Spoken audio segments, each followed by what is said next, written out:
Bonsoir à tous, bienvenue à ce flash d'information. Commençons par le palais présidentiel où le chef de l'État vient d'échanger avec le directeur général du NEPAD, le nouveau partenariat pour le développement de l'Afrique.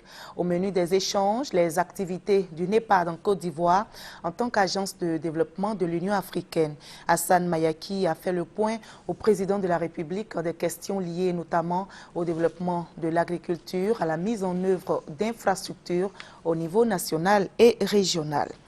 Le ministre de l'Agriculture était hier au siège des assemblées des régions et districts de Côte d'Ivoire. Il a présenté les opportunités de mise en œuvre du PNIA, Programme national d'investissement agricole, dans les régions de Côte d'Ivoire.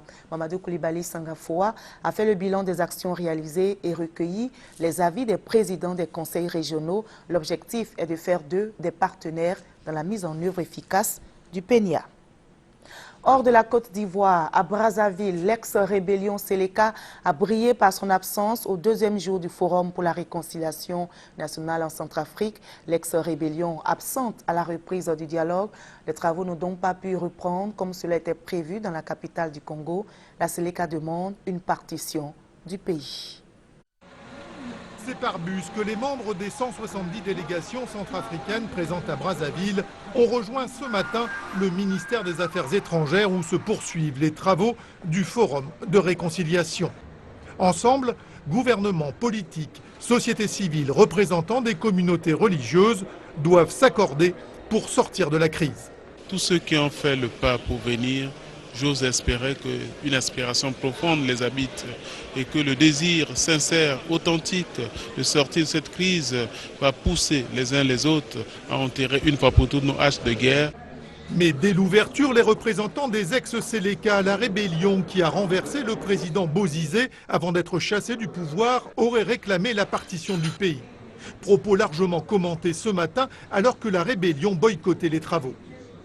Je pense qu'ils veulent juste s'imposer, mais la partition, ça c'est une illusion, ça n'aura jamais lieu. Même si quelque part il y a un petit refroidissement dans les interventions des uns et des autres, mais je sais que ce problème sera arrangé avec l'aide de la communauté internationale.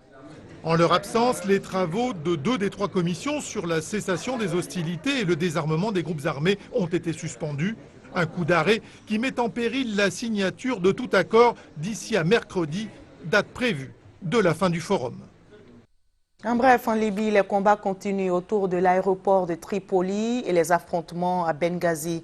Une cinquantaine de personnes ont perdu la vie. Et c'est dans ce contexte de violence que la Libye va se doter d'un nouveau parlement, la Chambre des représentants, annoncé hier. Et en attendant de connaître le nouveau visage de cette assemblée, la défaite des islamistes se dessine.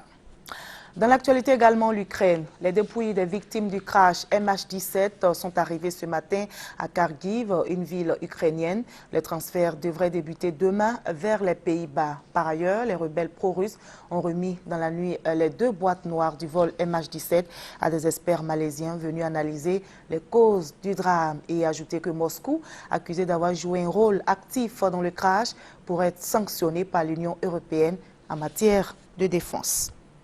Au Proche-Orient, Israël poursuit le pilonnage de Gaza. Nous sommes au 15e jour de la guerre israélo-palestinienne. L'offensive israélienne ne faiblit pas et le nombre de morts dépasse maintenant les 600.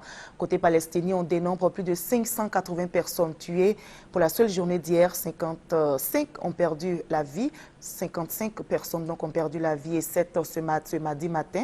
29 Israéliens sont morts au total. Les réfugiés palestiniens affluent dans les locaux de l'ONU à Gaza. Ils sont près de 100 000. Comment arrêter le bain de sang? Le secrétaire général de l'ONU s'est rendu à Tel Aviv et John Kerry, secrétaire d'État américain, a fait le déplacement au Caire en Égypte. Objectif, obtenir un cessez-le-feu, surtout réactiver l'accord de paix conclu en 2012 entre le Hamas et Israël. Arrêter de combattre, parler maintenant, a lancé Ban Ki-moon aux parties en conflit. Voilà, c'est ici que l'on s'arrête. Retrouvons-nous à 20 h pour la grande édition.